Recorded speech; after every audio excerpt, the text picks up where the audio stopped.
రేపు జరిగే మూడో విడత ఎన్నికల్లో పాలకుర్తి మేజర్ గ్రామ పంచాయతీలో గెలుపు నాదేనని బీఆర్ఎస్ పార్టీ అభ్యర్థి కమ్మగాని విజయ నాగన్న ధీమా వ్యక్తం చేశారు.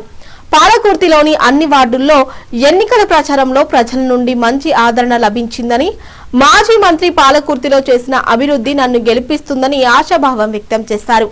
పాలకుర్తి ఆడబిడ్డగా గ్రామ ప్రజల అభిమానం మరవలేనిదని, ఎన్నికల్లో బ్యాటి గుర్తుకు ఓటు వేసి గెలిపిస్తే పాలకుర్తి సమగ్ర అభివృద్ధికి పాటుపడతానని ప్రజలకు హామీ ఇచ్చారు. కాంగ్రెస్ పాలకులు అధికారంలోకి వచ్చి 2 ఏళ్లు గడుస్తున్నా పాలకుర్తికి చేసిన అభివృద్ధి శూన్యమని, కేంద్ర ప్రభుత్వం ద్వారా వచ్చే గ్రామ పంచాయతీ నిధులతో సమగ్ర అభివృద్ధి చేసి చూపెడతానని హామీ ఇచ్చారు. రేపు జరిగే ఎన్నికల్లో బ్యాట్ గుర్తుకు ఓటు వేసి భారీ మెజారిటీతో గెలిపించడంతో పాటు 14 వార్డుల్లో టీఆర్ఎస్ బలపరిచిన అభ్యర్థులను అఖండ మెజారిటీతో గెలిపించాలని, కాంగ్రెస్ పార్టీకి తగిన బుద్ధి చెప్పాలని ఆమె విజ్ఞప్తి చేశారు.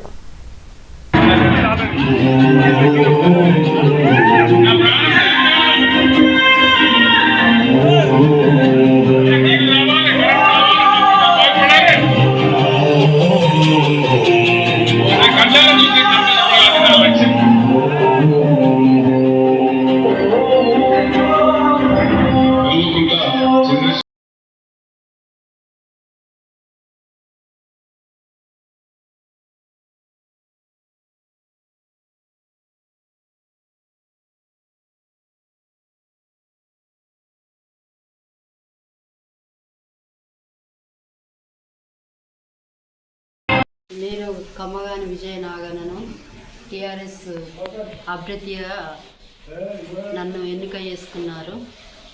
మేము కాంగ్రెస్ పార్టీ లెక్క హామీ ఇచ్చి మోసం చేసే పార్టీ కాదు మాది. దయాకర్ సార్ను మనం ఓడగొట్టుకొని ఎంత బాధపడుతున్నామో మళ్ళీ పాలకుర్తికి ఆ పరిస్థితి రావద్దని కోరుకుంటున్నా. అధికారం లేనోళ్ళను గెలిపించుకుంటే ఏముందని కొందరికి అనుమానం రావచ్చు. అధికారంతోనేముంది, కేంద్రం ద్వారా, రాష్ట్ర ప్రభుత్వం ద్వారా, కలెక్టర్ గారి దగ్గర నుండి మన నిధులు మన హక్కు. అధికారంతోనేమున్నది. నాకు అవకాశం ఇచ్చి గెలిపిస్తే రైతన్నలకు, విద్యార్థులకు కృషి చేస్తా. పాలకుర్తి ఆడబిడ్డ లెక్క ఆ కష్ట సుఖాలలో అండగా ఉంటా. నా బ్యాటు గుర్తుకు ఓటేసి మన పాలకుర్తిని అభివృద్ధి చేసుకుందామని కోరుకుంటూ జై తెలంగాణ.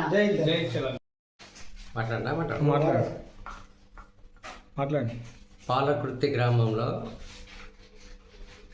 సర్పంచ్ అభ్యర్థిగా మా శ్రీమతి కమ్మగాని విజయ పోటీ చేస్తుంది. ఈ గ్రామంలో మేము ప్రజల వద్దకు వెళ్ళినప్పుడు ప్రధానంగా మురికి డ్రైనేజీలు కావాలని బాగా ప్రజలు కోరుకున్నారు. డ్రైనేజీ లేక నీరంతా రోడ్ల మీద పారి సీసీ రోడ్లు ఖరాబ్ అయిపోతున్నాయి. చాలా ఇబ్బందిగా ఉందని దృష్టి తీసుకొచ్చారు. అదేవిధంగా కరెంటు స్తంభాలు, ఏ గల్లీకి వెళ్ళినా కరెంటు స్తంభాల ఇబ్బంది బాగా చెప్పారు. పారిశుభ్రత విషయంలో కూడా సరిగ్గా లేదు. ఈ విషయాలపైన మమ్మల్ని గెలిపిస్తే అవి తక్షణమే వాటిని మేము చేపడతాం. ప్రజలకు సౌకర్యవంతమైన పరిపాలన అందిస్తాం. ఇదే కాకుండా కొన్ని సీసీ రోడ్లు గత పాలకులు పోసారు. కొన్ని అక్కడక్కడ చిన్న బిట్లే మిగిలిపోయినాయి. అవి పెద్దగా ఏం కాదు. దయాకర్ బాగా అభివృద్ధి చేసిండు, బాగా చేసిండు. సీసీ రోడ్లు చిన్న బిట్లు కొసల పంట మిగిలిపోయినాయి. వాటిని మా 10 కాలంలో వెంటనే పూర్తి చేస్తాం. ప్రధానంగా నేటి యువత మద్యపానానికి, మత్తు పానీయాలకు, డ్రగ్స్కు బాగా బానిసలు అవుతారు. యువకులకు కొన్ని సదస్సులు నిర్వహించి మంచి అవగాహన కల్పించి మత్తు పదార్థాలకు, డ్రగ్స్కు దూరంగా ఉంచడానికి ప్రయత్నం చేస్తాను.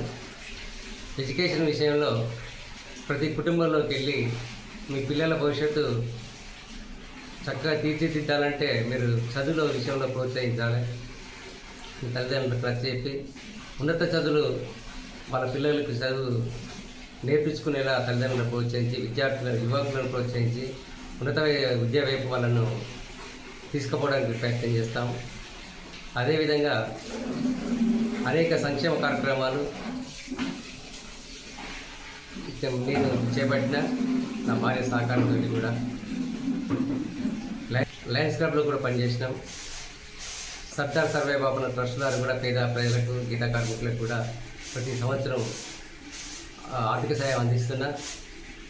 ఎక్కడ చనిపోయినా కానీ లేదా ప్రమాదంలో వాళ్ళకు పదైనా కానీ వాళ్ళకు వెంటనే ఆర్థిక సాయం అందిస్తున్నా.